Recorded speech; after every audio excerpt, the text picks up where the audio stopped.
how to add bank account on Binance.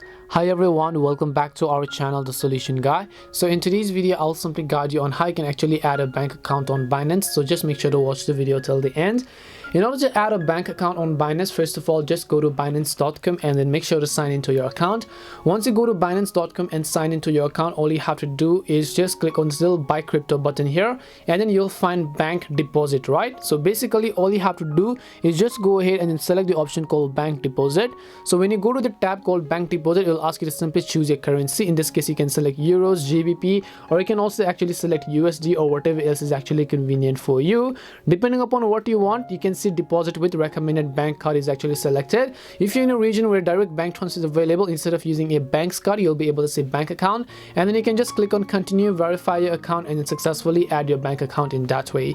And that is all it takes to go ahead and then add your bank account in the Binance account. We hope the video was really helpful, and if it did help you, then make sure to leave a like and subscribe to the channel. If you have got any more questions, feel free to leave them down. Thank you very much for watching till the end, and see you in the next video.